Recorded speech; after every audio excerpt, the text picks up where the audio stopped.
Allez, bonjour à tous, bonjour à vous mesdames et messieurs, bienvenue sur votre antenne, bienvenue sur 10-12 le Zénith et nous sommes encore très heureux ce matin de vous retrouver et naturellement partager avec vous les réalités qui gravitent autour de notre pays, mais surtout le regard que nous portons aussi sur l'actualité internationale ce matin. On le sait, ça bouge énormément entre la Russie et l'Ukraine. Et bien le regard que les Africains porteront aujourd'hui sur ce conflit qui touche d'ailleurs les deux pays ou encore si vous voulez les deux forces centrifuges, entre autres l'OTAN et la Russie aujourd'hui interpelle plus d'un chef naturellement les Africains. Les chefs d'État africains, l'Union africaine, peuvent-ils aujourd'hui parler, on va dire, avec autorité face justement à ce qui est en train de se passer entre la Russie et l'OTAN aujourd'hui? On a encore entendu cette nuit toutes ces sorties notamment de l'Amérique qui est revenue avec un général qui est venu naturellement rappeler aux uns aux autres la force militaire qu'incarnent en même temps les États-Unis aujourd'hui. Mais surtout, va-t-on le rappeler que les armes nucléaires, notamment Satan 1 et Satan 2, sont bien sûr en chemin pour bien se placer aux frontières de l'Ukraine. Vont-ils absolument tenter l'escalade et surtout la violence qui est en train, bien évidemment, de se pressentir? Mesdames et messieurs, bienvenue à chacun, bienvenue à tous. On va le dire en même temps, ça bouge énormément dans le secteur des enseignants au Cameroun, les enseignants du secondaire, y compris les enseignants du primaire, parce qu'il faut bien sûr le rappeler, tous sont en grève et les revendications sont les mêmes aujourd'hui. Nous sommes rentrés dans une nouvelle semaine de grève. Qu'est-ce qui va se passer pendant cette semaine? Mesdames et messieurs, nous en parlerons encore ce matin au cœur de votre émission 10-12 le Zénith. Charles Amel Bathiou, comme le veut la tradition, chaque matin nous retrouvera dans sa colère Bonbon Bengan, son accompagnement indéfectible, et Dominique Audrey avec l'histoire du jour, mais surtout Isabelle Carozepet qui nous plongera à nouveau dans le cadre de la revue des réseaux sociaux. Nous vous lirons également très fièrement. Bonjour à vous, bonjour à chacun.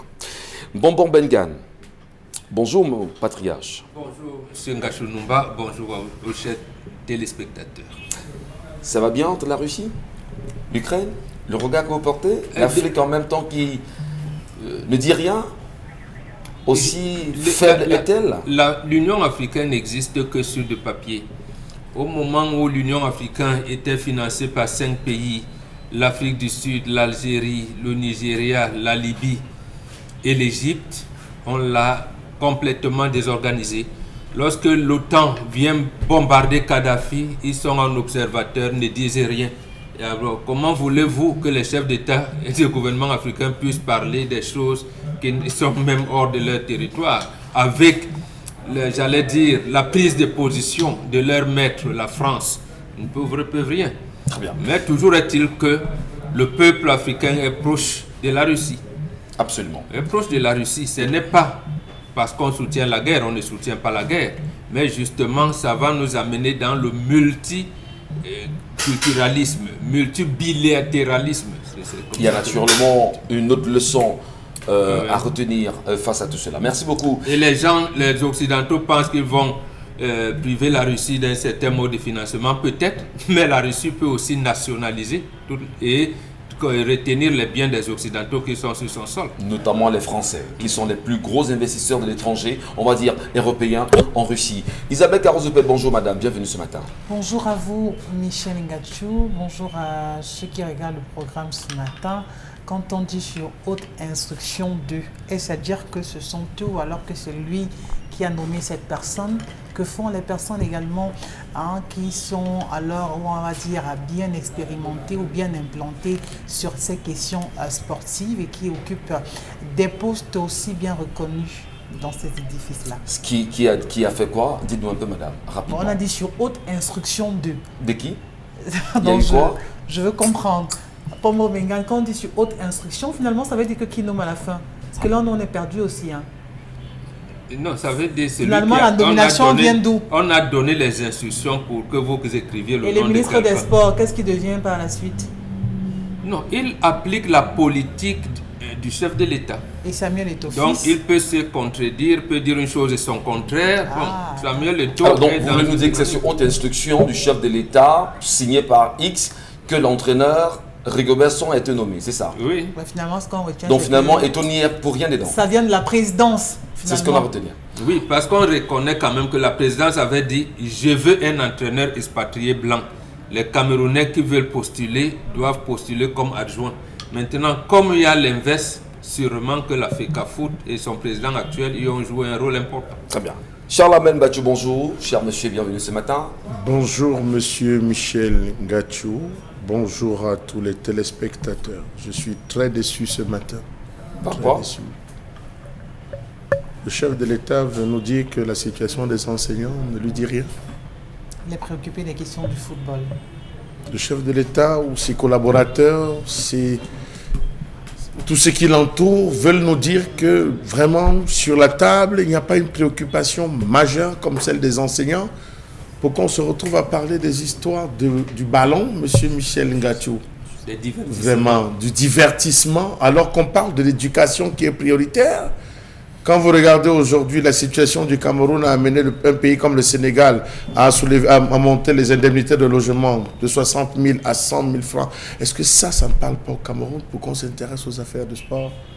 Je le dis aujourd'hui solennellement sur ce plateau, je ne parlerai plus des questions de sport. D'accord, Inch'Allah. On ne vous en voudra pas pour cela. Beaucoup pensent comme vous d'ailleurs qu'il y a beaucoup de divertissement dedans. Merci beaucoup. Mais surtout, il y a un autre divertissement sur la fameuse lettre signée par le secrétaire général à la présidence de la République, recommandant d'ailleurs que les enquêtes soient ouvertes autour de la ligne 94, sur les 94 et autres, en même temps, de 2010 à 2022. Ben, en même temps, quand on sait exactement qu'il y a eu des mains qui ont pioché également dans ces lignes-là, qu'est-ce qu'on tenterait aujourd'hui de cacher? Dominique Audrey, bonjour, bienvenue ce matin, madame. Bonjour Michel Ngachou, bonjour aux téléspectateurs. On va aller de plein pied avec l'histoire du jour. Je suis un jeune homme de 36 ans, cadre dans une structure privée à Douala, marié, père de 4 enfants. Je suis fan de votre émission, Baba. Mon souci est que je sors avec une élève de terminale dans un collège de la ville de Douala. Elle est âgée de 21 ans. J'ai financé son anniversaire il y a quelques semaines et elle a décidé de le célébrer en classe avec ses copines. Sauf que cela a attiré l'attention des enseignants et le principal a décidé de l'exclure pour 2 mois. Le principal m'a convoqué dans son collège afin de réduire ses jours d'exclusion. Le problème est que mes 2 enfants sont en classe de 6e, dans le même établissement qu'elle. Elle les connaît très bien, mes enfants, car tous les matins quand je les dépose, on se voit à l'établissement, mais mes enfants ne savent pas qui elle est. Elle a subi la fureur et la bastonnade de ses parents qui l'ont même privée d'argent de poche pendant 2 mois. Le souci est qu'elle me menace de dire toute la vérité à mes enfants et si possible de débarquer dans mon domicile si je ne me présente pas à son examen pour m'expliquer. Comment pourrais-je m'en tirer de cette situation? Père Mbombok, Charles Amel, Isabelle... Pardon? Son examen. Oui, parce que la fille a été exclue pour 2 mois. Et elle dit pour l'anniversaire, je lui ai remis 2 cartons de chocolat, 2 palettes de jus en canette. J'ai commandé un gâteau dans une boulangerie réputée à 18 000 francs. Je lui ai remis 45 000 francs en espèces. Elle avait exactement 16 ans lorsqu'on s'est rencontrés. Je ne pouvais pas imaginer qu'elle allait organiser son anniversaire dans son établissement scolaire. Je suis mariée depuis 2017. Aidez-moi, elle me harcèle depuis, je ne sais pas quoi faire. Devrais-je me rendre dans son école? Si mes enfants me voient, que vais-je leur dire? Et ma femme, j'ai peur de perdre mon foyer. J'aime beaucoup ma femme et voilà, cet élève me met dans une situation compliquée. Ses parents ne me connaissent pas. C'est la raison pour laquelle elle me met la pression pour que je vienne à l'établissement pour pouvoir lever cette exclusion. Elle dit qu'elle ne veut pas rater son examen à cause de moi. Heureusement qu'elle a interpellé Charles Amel Mbombok. Heureusement que vous vous exprimez sur le sujet. Vous avez arraché la parole. J'ai dit heureusement que c'est l'histoire qu'il dit. Dominique Audrey, vous pouvez relire cette partie? Qu'est-ce qu'il dit le monsieur? Charles Amel Mbombok. Allez-y. Ça va prendre un peu de temps que je remonte. Vous Comment pourrais-je m'en tirer de cette situation? Père Mbombok, Papa Mbachou, Charles Amel, aidez-moi. Il a dit Papa Mbachou.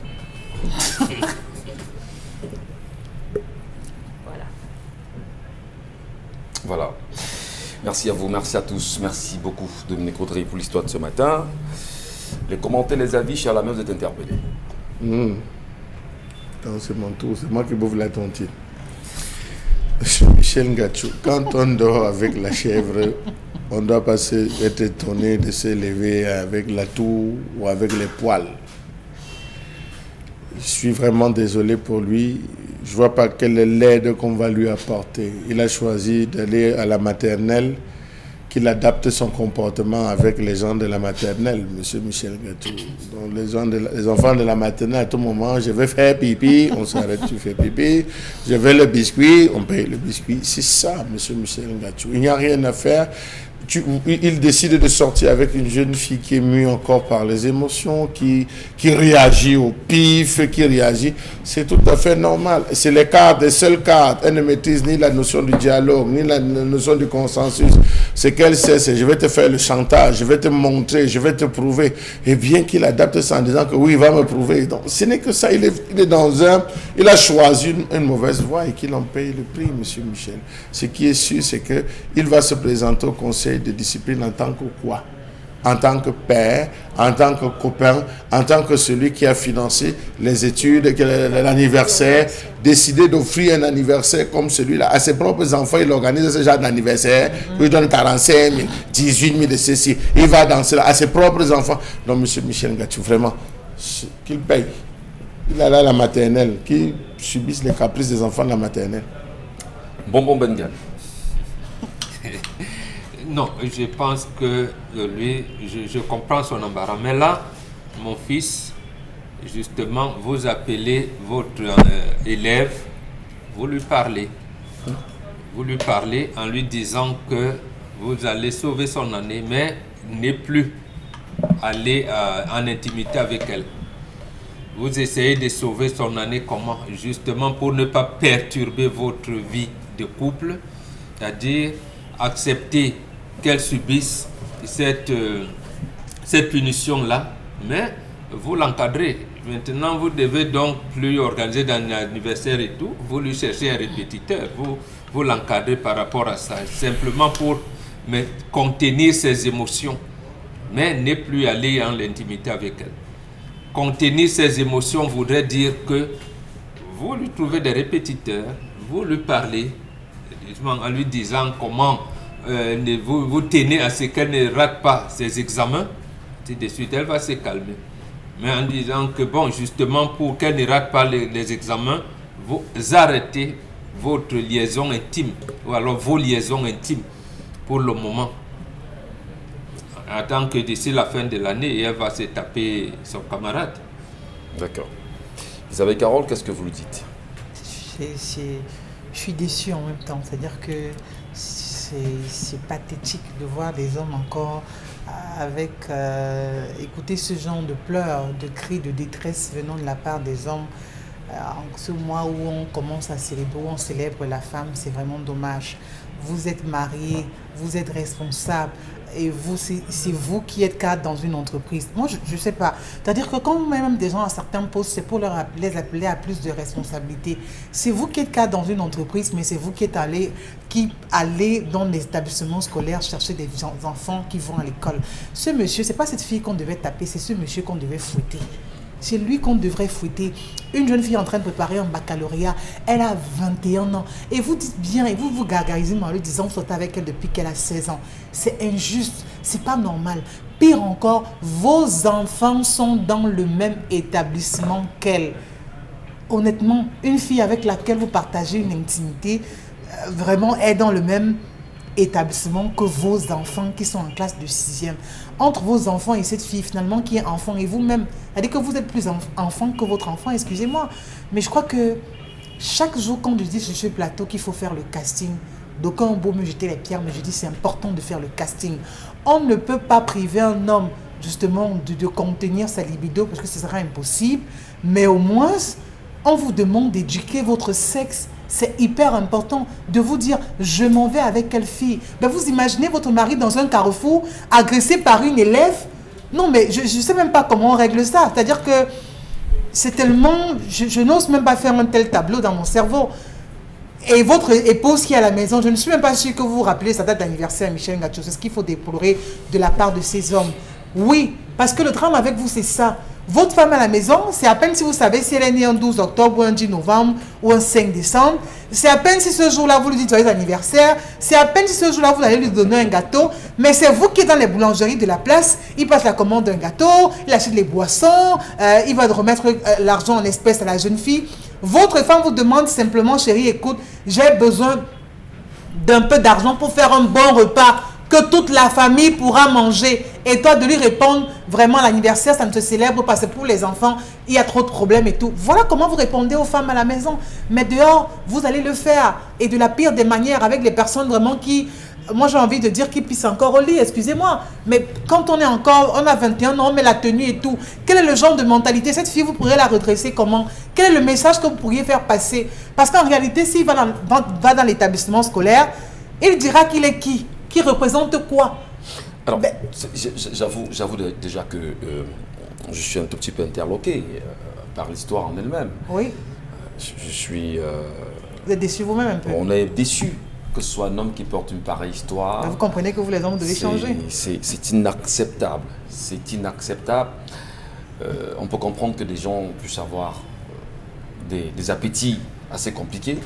Mais lorsque vous savez au moins ce que vous avez en face de vous, un enfant qui va à l'école, qui a 16 ans, qui ne connaît rien de la vie, c'est inacceptable parce que vous êtes aujourd'hui certainement le facteur par excellence de son échec, si jamais il y avait échec. Échec sur le plan sentimental, échec sur le plan moral, échec sur le plan psychologique et même échec sur le plan, on va dire, de la formation, de l'éducation. Donc vraiment, je peux vous comprendre, Isabelle Caron-Zopet, j'acquiesce complètement tout ce que vous dites.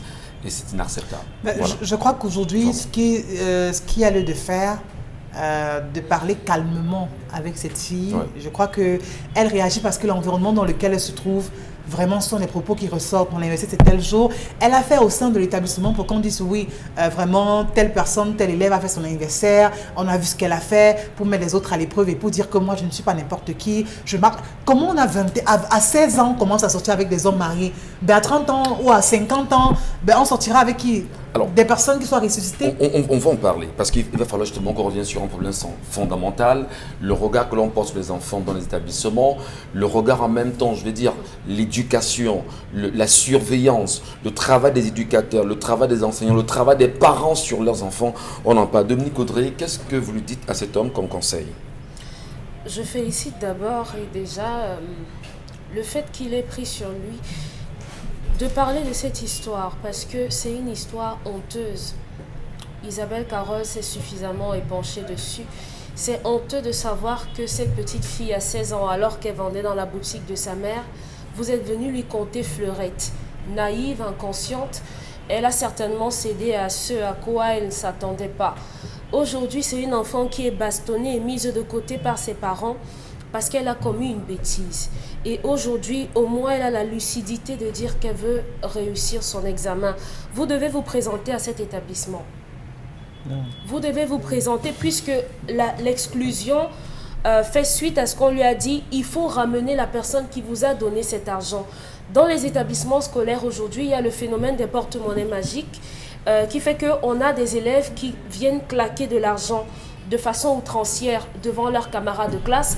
Certainement, dans ce lycée, je ne vais pas donner le nom du lycée, là-bas, on veut savoir exactement où est la provenance de cet argent et c'est la raison pour laquelle on a demandé que le monsieur vienne. S'il ne vient pas, la petite fille sera cantonnée chez elle pendant 2 mois et pendant ces 2 mois, ce sont des cours qu'elle va manquer, ce sont des interrogations qu'elle va manquer. Donc je crois que s'il veut sauver l'année scolaire de cet enfant, il faut impérativement qu'il se ramène là-bas et qu'il dise oui, je suis la personne qui a remis tous ces paquets cadeaux, gâteaux, chocolat, boissons à la fille pour qu'elle fasse la fête, mais je ne savais pas qu'elle devait le faire ici. Si je viens, c'est simplement pour qu'elle ne perde pas son année scolaire. Et maintenant, après ça, libre à vous de vous séparer d'elle ou non, vous devez vous séparer d'elle parce que vous avez mal commencé.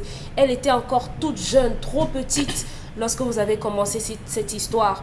Vous parlez de ne pas avoir envie de perdre votre femme aujourd'hui, mais votre femme, vous l'avez traînée dans la boue. Vous êtes un pédiatre et ça ne se fait pas.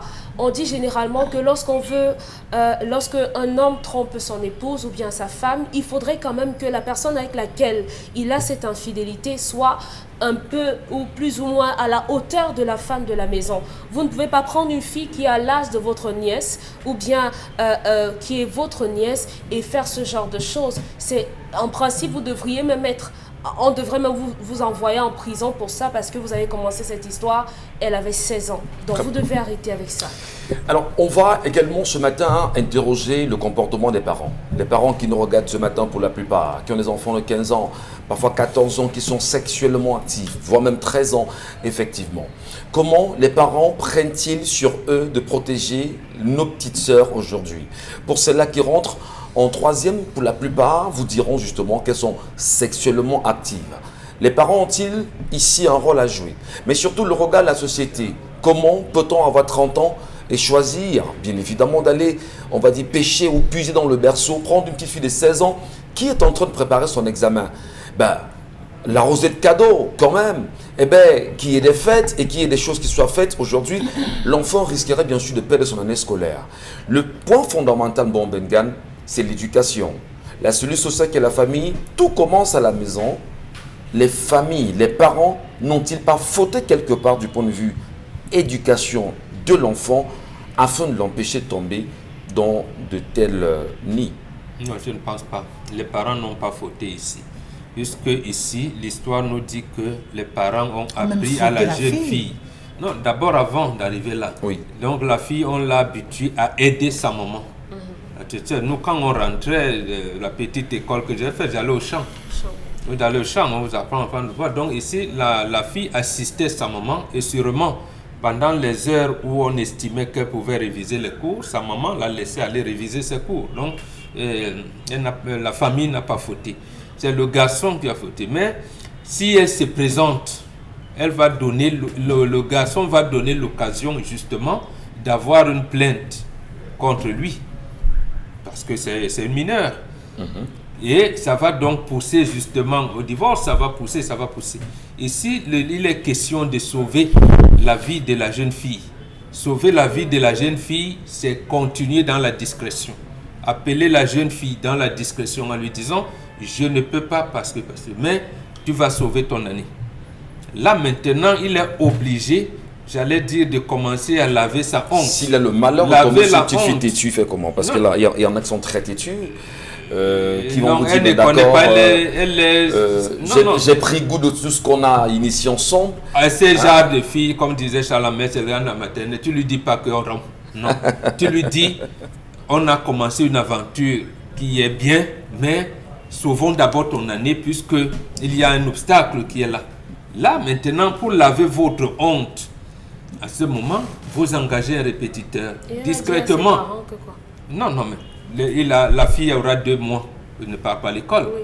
Elle va prendre ses cours auprès des camarades.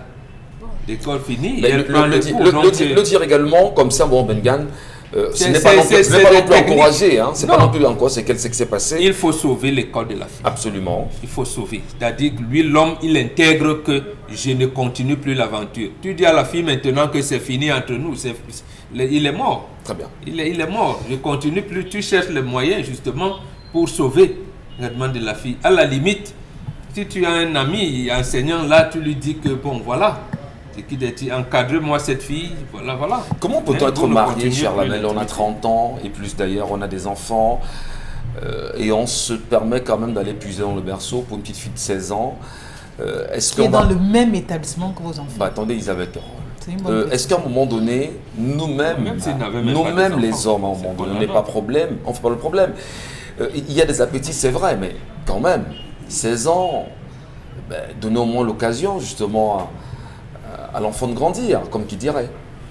Monsieur Michel Ngadjou, vous voulez qu'on commente la perversion? Justement, pour dire que on a déjà condamné la perversion. C'est un acte extrêmement pervers parce c'est lui-même qui a défloré cette petite fille. S'il va à l'école, il a défloré cette petite fille. Elle avait 16 ans. Imaginez-vous combien de parents mettent sur leurs enfants de l'argent Il se sacrifie pour habiller, s'occuper de l'enfant, que l'enfant aille à l'école.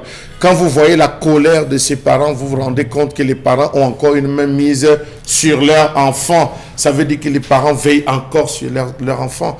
Mais voir une fille qui se comporte de la sorte, voir un monsieur qui passe tout le temps à donner de l'argent. Mais je vais vous raconter l'histoire. Je voudrais rappeler à Martine Teka qu'il ne s'agit pas de l'histoire d'un enseignant pédophile, non. Il s'agit de l'histoire d'un individu qui a été... Monsieur Michel, c'est l'histoire d'un opérateur économique dont je tais encore le nom, qui sortait avec une petite fille de 16 ans. Ils sont nombreux là, des opérateurs économiques qui gaspillent la vie des jeunes enfants. Ils sortent avec une fille de 16 ans. Donc son système, c'est sorti avec une fille de 16 ans. À 20 ans, il se sépare de toi. Et c'est toujours derrière un anniversaire. C'est pour ça que je n'ai pas voulu très rapidement me prononcer sur cette affaire. Il organise, il a pris la jeune fille. La fille vivait à Bonabo. Je donne le nom du quartier. Elle vivait à Bonabo, à Bepanda, quand Bonabo était encore Bonabo fermé. Voilà où la route est venue passer. Il a enlevé la jeune fille. Il est venu rencontrer les parents. Il dit aux parents, vraiment, il aime la fille, il veut vivre avec la fille. Les parents ont laissé. C'est comme ça qu'il a refait la maison. Littéralement, la maison de la jeune fille. Il a déplacé la fille pour la faire louer à Bali. Je donne, c'est des s'il voit, il saura de qui je parle. À Bali. La fille restait à Bali. Il a donné 200 000. La fille avait droit à 200 000 semaines. Elle avait à Deido un endroit où elle se coiffait, un snack bar pour amener ses copines et une boîte de nuit, elle pouvait danser. Le gars a mis la fille à l'aise. Tous les voyages qu'il faisait, il allait avec la fille. Les déplacements, c'était le chauffeur qui venait déposer la fille. Monsieur Michel Ngachouka, il a eu 20 ans. Il a abandonné cette fille. Il a dit à cette fille, c'est terminé. C'est une équipe de déménagement qui est venue enlever les choses dans la maison parce qu'il venait de trouver notre fille de 16 ans avec qui il devait continuer l'aventure. La fille s'est retrouvée à rentrer à la maison familiale. Imaginez une fille qui a passé le temps à avoir 200 000, les 300 000, dépannage, 1 million. Cette fille de 20 ans qu'on abandonne là va sortir avec un petit gars qui va lui dire que tiens, voilà, 500, va acheter Yahoo. Il a bousillé la vie de cette jeune fille qui a été retrouvée à se suicider. Alors, oui, donc cette fille... Il est condamnable. Extrêmement. S'il va à l'école, se présenter, il va en prison. En allant à l'école, il ne part pas comme parent, il part comme vecteur de folie. Et il va trouver le père de la fille, qui sera convoqué comme parent, qui sera assis en disant, ah d'accord, c'est vous. Et il va voir à son doigt une alliance qui brille. Donc même ça, vous êtes marié, monsieur Michel quand même. Et vous avez une femme en 2017. Ça fait combien d'années pour que vous la trompez? Ça fait combien d'années quand même, monsieur Michel? Avec qui? Hein? S'il était allé au moins avec Star, il était allé au moins avec quelqu'un, il descend aussi bas. Même le respect que sa femme pouvait lui donner. Ben, il y en a qui disent, Isabelle Carole, c'est juste pour rire. Hein. Je laisse saluer ici la jeunesse à laquelle on a grandi, qui vous disait, bah, si on mange les œufs, à plus forte raison le poussin. C'est juste pour rire. Michel. Mais c'est fou penser pareillement. C'est fou penser pareil. C'est inacceptable. C'est inacceptable. Mais ce que je veux dire, c'est que quand on finit de condamner ce monsieur, il faut se retourner vers la jeunesse qu'on a aujourd'hui, Michel Ngachou. Ouais. Parce que je vous assure, on a des jeunes filles aujourd'hui qui sont plus à craindre que ces hommes. Qui sont extrêmement plus à craindre que ces hommes. Quand vous avez le courage de prendre autant d'argent, de vous livrer à de tels... C'est-à-dire que à 21 ans ou à 16 ans, vous commencez à sortir avec des hommes mariés, ben, ça veut dire qu'à 25 ans, vous savez les prêtres que vous allez sortir. Ou je ne sais pas qui d'autre. Mais c'est extrêmement grave. C'est des choses aussi qu'il faut dire à cette jeunesse-là. Parce qu'à eux de vous dire, non, quand elle a un camarade de classe qui lui fait la cour, de dire non, il est trop petit pour moi, il est seulement à l'université, il est seulement en première année, il est seulement en deuxième année, je ne veux pas les étudiants. Voilà comment elles vous répondent. Elles sont en 4e, 3e, seconde. Et c'est ce qu'elles vous disent. Je ne peux pas être sur les bancs et sortir avec un gars qui est aussi sur les bancs. C'est ce que les jeunes filles, malheureusement, je dis, c'est comme ça qu'elles répondent. Parce qu'elles préfèrent des personnes mariées ou pas mariées, elles ne veulent même pas savoir. Ce qui intéresse, c'est avoir quelqu'un qui peut avoir du blé, qui va craquer cela à tout moment et tout. Alors, est-ce qu'à un moment donné, permettez, oui. C'est très important d'en parler. Et ça nous renvoie d'ailleurs dans notre jeunesse. Nous qui sortions d'un quartier qu'on appelle comme Cana, on a vécu, Gerlamène ne me le démentirait pas, avec nos petites sœurs, avec on a fait première terminale au lycée de Tinga, au lycée de la Stévette, etc., en Colétonne. Ben, à l'école déjà, nous voyons des filles de terminale claquer de l'argent. Sorti, bon, je sais pas, je sais pas combien ça fait que j'ai eu le bac aujourd'hui. À l'époque, on voyait ça, Gerlamène. En terminale, on avait 27 ans. Non. J'ai dit à notre époque, en terminale, on avait 27 ans. Parfois, en 3e, vous avez les gars de 25 ans, 26 ans. C'est la nouvelle génération qui est venue, on est maintenant à 16 ans. Oui. Mais nous, on avait les vieux. Quand moi j'ai obtenu le CEP à 24 ans. On revoit quand même ces images-là. Cher Lamé, ça ne date pas d'aujourd'hui. Le mal est plus profond que ça. Parce que nous aussi, nous avons eu des camarades de classe qui, en terminale, étaient pratiquement même des prostituées. Ça date depuis le milieu des années 80. Oui. Bon, peut-être vous ne l'avez pas connu, mais nous autres, on a connu Dave Kemotoy dans L'Homme bien de là-bas. Absolument. Voilà, il y a eu des super saloum ici, il y a eu des Pajero, il y a eu. Donc, il y a, avec la crise économique qui s'est abattue, il y a eu une génération de pervers sexuels qui est née et qui a commencé à faire comme si c'était des sauveurs de famille. Parce que lorsqu'on ferme en vrac les sociétés comme ONCPB, la Cellucam, Midevif, Crevettes du Cameroun, on ferme, ainsi de suite, on s'est retrouvé avec des familles où certains papas avaient honte de rester à la maison. Parce qu'ils savaient que, bon, comme nous sommes en début de mois là, il y a déjà un sac au moins de 10 kilos, de 100 kilos. Nous, on n'avait pas de sac de 50 kilos de riz. C'était des sacs de 100 kilos. Oui. Il achète un sac de macabo, qu'on appelait un djombe, comme ça. Bon, et il a laissé une bonne fortune là pour maman, qui s'occupe de vous. Donc, les enfants n'avaient pas... Et la SOTUC, c'était 75-100 francs. Donc, il y avait, tout d'un coup, on vous dit, vous travaillez à Bata. On a fermé Bata. Alors, peut-être donc, cette que... race est donc venue contaminer cette jeunesse-là. Vous voyez, la fille dont papa n'arrive plus à donner, elle est là, maman peut-être fait les achomos le soir, ou bien vend au marché les condiments, ainsi de suite. La famille se trouve déséquilibrée. Peut-être papa est allé rentrer au village en disant, l'allure ici, comme j'ai une petite maison où vous pouvez me mettre la tête, je commence à faire les champs au village ou vice versa. Donc, on sait des solutions. On sait des solutions là. Comment amener nos petites sœurs qui font... La solution d'abord pour lui, Michel. D'abord, nos petites sœurs sont prioritaires. Qu'il sauve l'année de cette fille en lui payant des coups de pour cette fille, qu'il épouse cette fille. Non. Qu'il aille voir les parents de cette fille. Non, permettez. Parce que je ne peux pas avoir un enfant depuis qu'elle a 16 ans. Elle a 21 ans. Ça veut dire que vraiment, c'est votre femme. C'est son épouse. Cette fille, c'est son épouse. Elle, depuis 16 ans, il est avec cette fille. Aujourd'hui, elle a 21 ans. Il a épousé sa femme en 2017. Ça veut dire que la même période à laquelle il a épousé sa femme, la même période, il s'est mis avec cette fille. C'est son épouse. Et peut-être que vous allez voir, il traite même mieux cette fille que sa femme. Donc moi, ce que je dirais, parce qu'aujourd'hui, même l'éducation de cette fille est bafouée à cause de lui, donc ils prennent entièrement les responsabilités. Ce qui fait que le matin, il vient de déposer les 3 enfants à l'école. Ses 2 enfants et cette fille. Donc il l'épouse. C'est une belle punition. Non, c'est pas une punition, qu'il épouse. D'accord. C'est mieux parce qu'ils ont longtemps cheminé ensemble. La formule du barrage vous arrange, Dominique Audrey? Non. On ne peut pas là. Là, c'est le tribunal. Mais attendez, il y a accord parental. Hein. On sait au moins ce qu'on peut se marier au Cameroun à 16 ans, mais avec l'accord parental. C'est reconnu dans le texte. Et la femme qui est à la maison va laisser faire, va pas engager procédure de divorce. Justement, non, c'est un avis, c'est un point de vue. Dominique Audrey peut sortir. Moi, j'ai un problème fondamental, c'est qu'on a nos petits sœurs qui nous regardent depuis un petit moment. Qu'est-ce qu'on leur dit? Parce qu'en 3e, vous et moi, on sort des lycées et collèges, on sait exactement ce qui s'est passé dans nos salles de classe dès la classe de 3e, parfois même en 4e. Il faut le dire pour qu'on puisse mieux recadrer celles qui nous regardent là ce matin. J'ai fini par me rendre compte que ça ne sert à rien de dire les choses aux plus jeunes. Les plus jeunes doivent voir comment leurs aînés se comportent. Quand on a des grandes sœurs qui nous présentent un style de vie, des sacs à main, des chaussures, des cheveux, des mèches, des vêtements et tout, si la même grande sœur dit à sa petite sœur vraiment non, va d'abord à l'école, contente-toi de porter ta jupe jusqu'aux chevilles, porte tes sans confiance, mets ton sac à dos, va à l'école, la petite sœur ne comprendra pas que sa grande sœur a un genre de vie et qu'on lui demande à elle d'avoir un autre style de vie. On ne peut briller que par l'exemple. Si on veut avoir une jeunesse qui retrouve les rails, il faudrait que nous également, on puisse être de véritables exemples pour eux. Malheureusement, aujourd'hui, on a une société qui présente ce qu'on appelle vulgairement la vente de piment comme étant le terminus. Le gouvernement a officialisé la vente de piment. Bon, si vous voulez, si ça vous fait plaisir. Et maintenant, c'est un mode de vie, c'est une façon d'être. Je donne un peu de moi et en contrepartie, je pourrais m'offrir ça, je pourrais m'offrir ça. Donc, malheureusement, on a ça. Tant qu'on ne rectifie pas, on dit que le poisson pourrit par la tête. Tant qu'on ne soigne pas la tête malade, on ne pourra rien faire. Très bien. Dominique Audrey, son point de vue ce matin, naturellement sur notre antenne, mesdames et messieurs, on attend les vôtres.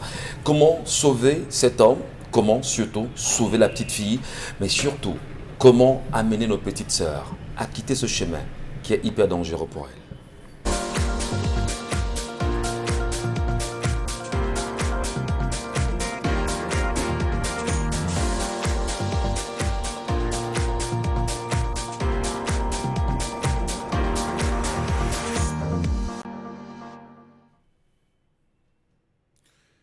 Je m'interroge ce jour sur la question de la faillite de la Cameroon Telecommunication comme telle dans ce pays. Comment comprendre que le Cameroun s'endette pratiquement à hauteur d'environ 400 milliards de francs CFA par an pour faire fonctionner Camtel lorsqu'on sait que Camtel a le monopole de la fibre optique?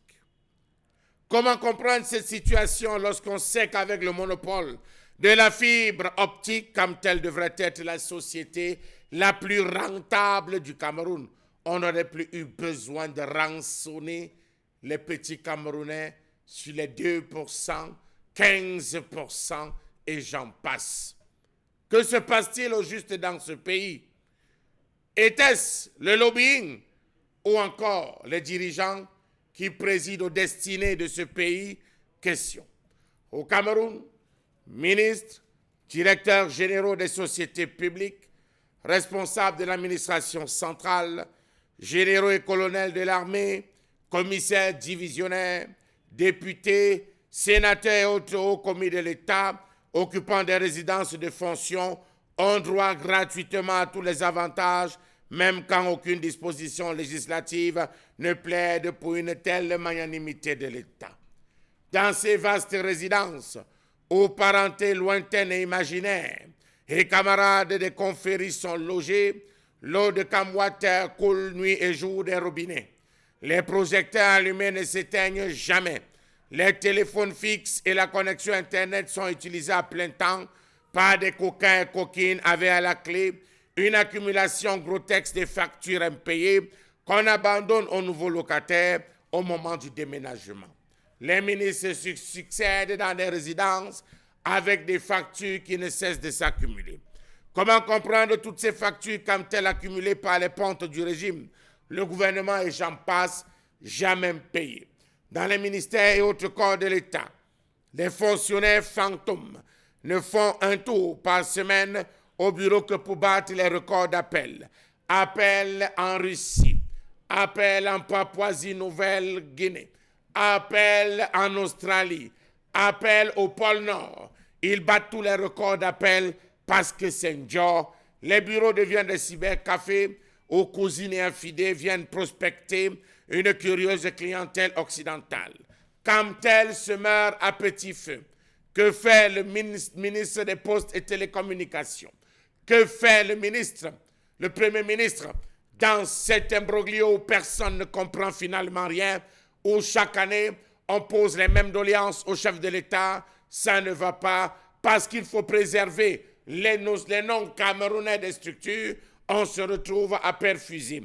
Comment comprendre que dans plusieurs services publics, des lignes budgétaires réservées au paiement de l'eau, de l'électricité, du téléphone et autres besoins liés au fonctionnement quotidien sont ravagés avant la fin de chaque année budgétaire sans qu'aucune facture ne soit payée? Les responsables en poste détournent des centaines de millions, accumulent des impayés qui lèguent à leurs successeurs. En interrogeant l'article 6 du décret numéro 2005-441 du 1er novembre 2005, fixant les conditions d'installation et de prise en charge des moyens de télécommunication dans les services publics, il ressort que chaque département ministériel ou assimilé ouvre une ligne budgétaire destinée à régler les frais d'installation et les redevances de consommation des services de télécommunication offerts par les opérateurs des réseaux fixes et mobiles terrestres. Selon l'alinéa 2 du même article, les frais d'installation et les redevances de consommation des moyens de télécommunication sont mandatés par le ministre utilisateur ou assimilé pour les services publics de son département ministériel ou par le chef de la structure publique pour les services de son ressort. Tout à côté, l'article 7 insiste sur le fait que chaque ligne de service public bénéficie d'un quota mensuel de consommation fixé conformément à l'annexe 1 du présent décret. Et même, l'alinéa 2, les redevances de consommation sont engagées à concurrence du quota visé à l'alinéa 1, avant de préciser que lorsque le quota est atteint avant la fin de la période correspondante, la ligne est immédiatement restreinte en réception pour la période concernée. Toutefois, les quotas non consommés sur une période sont automatiquement reconduits et pris en compte sur les périodes suivantes dans le cadre du même exercice budgétaire. Sauf que lorsqu'on va sur le terrain, rien de tout cela n'est appliqué.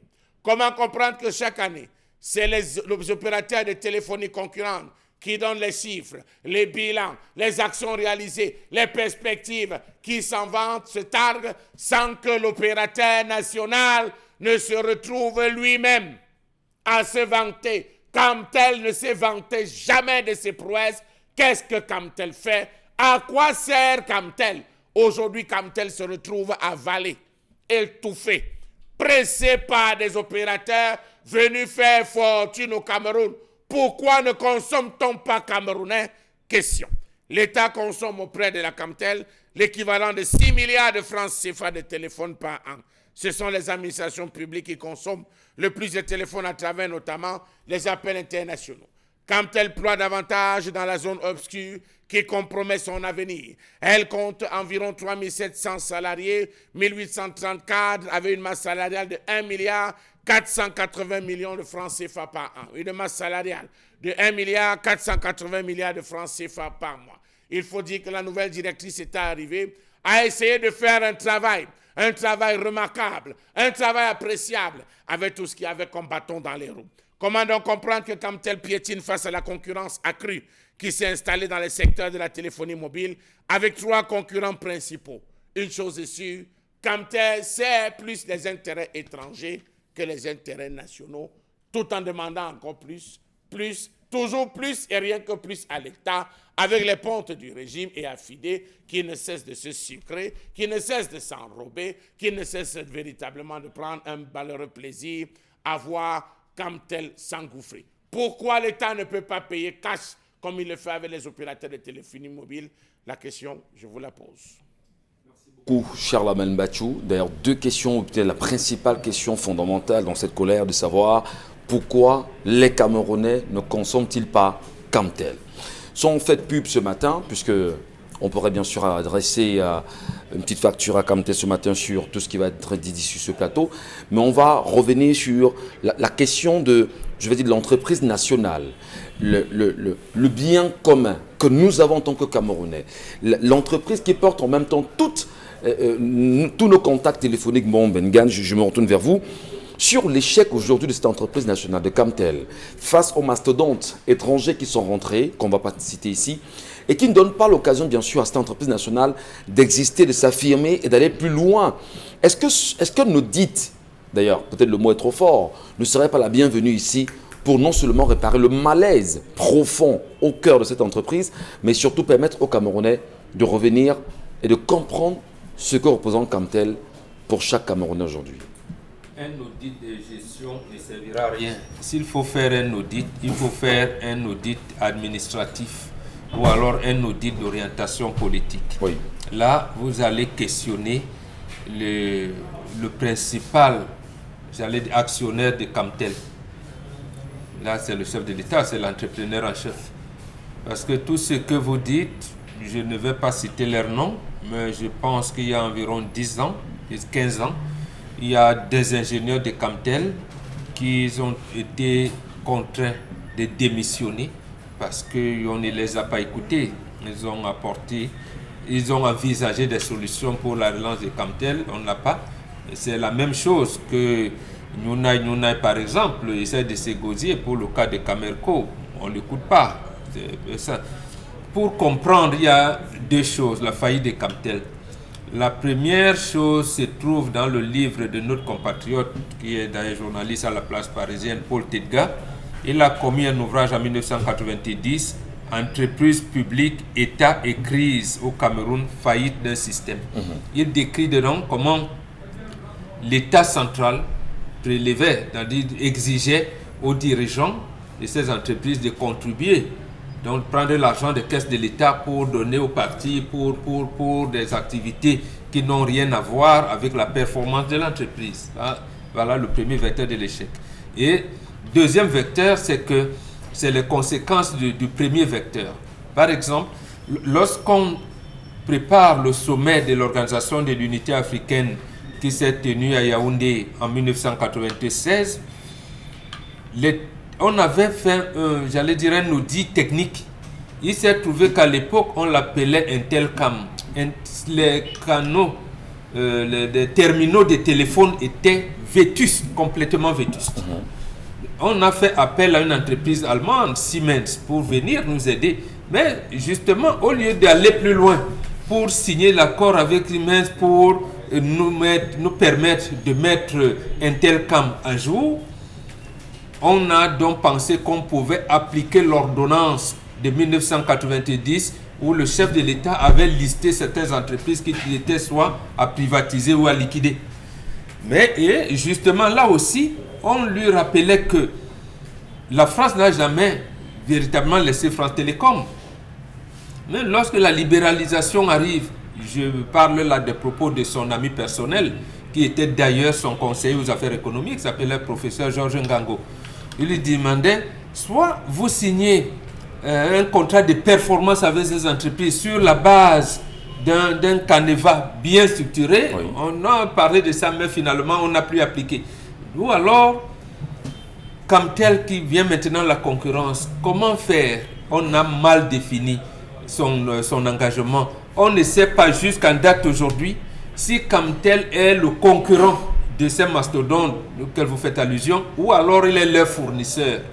Très bien. Par exemple, on lui dit, les autres n'ont pas la possibilité de gérer la fibre optique en zone urbaine. Bon, comme tel qui a donc cette fibre optique jusqu'en zone, je ne sais pas, la zone périphérique jusqu'où, je n'en sais rien, est-ce qu'on ne lui donne pas la possibilité de se déployer au même titre que les autres pour voir à quel niveau? Non, on ne le lui permet pas. Pas du tout. Mais on pense qu'on peut prendre l'argent des contribuables et injecter à Camtel qui va... C'est comme des perfusions dans un corps qui ne fait que sucer le sang.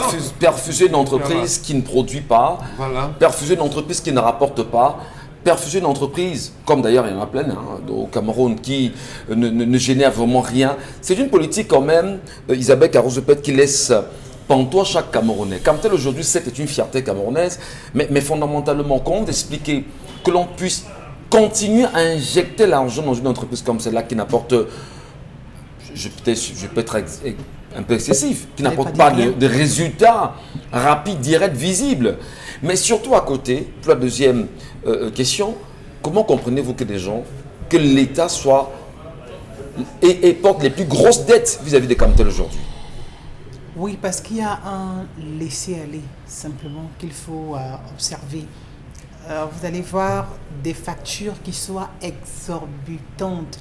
Parce qu'on sait qu'ok, d'accord, c'est un téléphone fixe, on peut l'utiliser comme on veut. Oui, on a cette possibilité, ou alors ces lignes qui soient accordées. Vous allez voir, vous qui êtes censé appeler pour des raisons de travail et tout, parce que la réalité, c'est que c'est pour une certaine fluidité dans le travail qu'on le fait. Mais vous verrez que ça devient malheureusement des cybercafés. Des domiciles se transforment ainsi. Ça veut dire qu'on a les cousins, les cousines, les tantes, les oncles qui savent que non, quand on ira chez Michel, on pourra appeler à volonté. Là-bas, on peut surfer comme on veut, 24 heures sur 24. On peut appeler X, on peut appeler Y, on peut faire tel ou tel autre téléchargement. Chacun qui viendra à son tour de rôle pouvoir le faire. Fin de compte, ou alors lorsque le mois arrive, les factures sont là. Et lorsque vous n'êtes plus peut-être à ce bureau, dans un autre, vous abandonnez cette facture. Le nouveau venu, lui aussi, se permet de pouvoir bénéficier de ces avantages, entre guillemets, dont on fait mauvais usage. Et c'est ainsi que la facture, à la fin, devient tellement costaude aussi et difficile à pouvoir gérer. Raison pour laquelle ceux qui sont censés protéger, sauvegarder, comme tel, permettre que son âme au moins puisse être correcte, sont malheureusement ceux-là qui détruisent.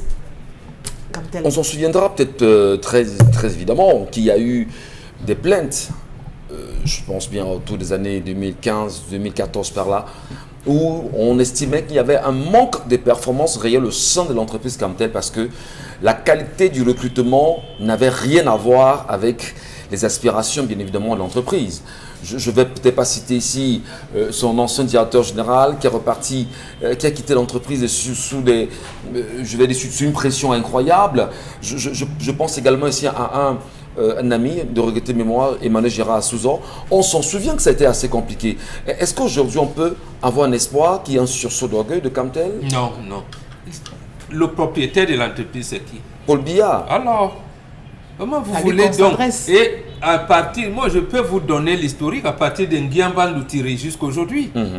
Donc, le problème, c'est vrai, il y a eu les recrutements, j'allais dire, claniques à un moment donné, mais ce n'est pas ça.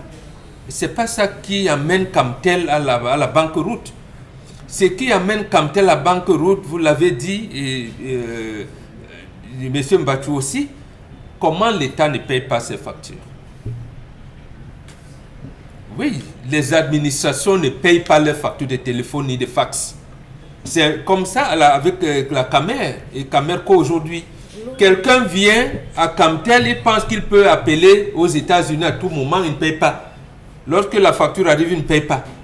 Quelqu'un vient, il veut voyager, quand il prend Camer ou Camerco, Camer hier, Camerco aujourd'hui, il vient avec les valises et tout ça, il ne paye pas. Il dit bon, il prend un bon. Mais quand il va dans d'autres entreprises de téléphonie ou bien de transport aérien, il paye cash.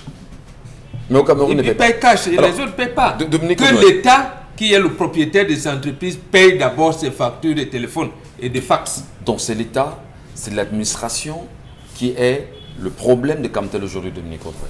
L'État est un mauvais entrepreneur dans l'ensemble parce que vous ne pouvez pas, disons, investir dans un business, vous commencez à vendre de la bière, mais le matin, vous vous réveillez, vous prenez une bière. À midi, vous prenez une bière et le soir, vous prenez encore une bière. Lorsque quelqu'un vient vous rendre visite, vous servez la bière. Au moment où... Et au bar d'à côté, vous payez cash. Vous payez.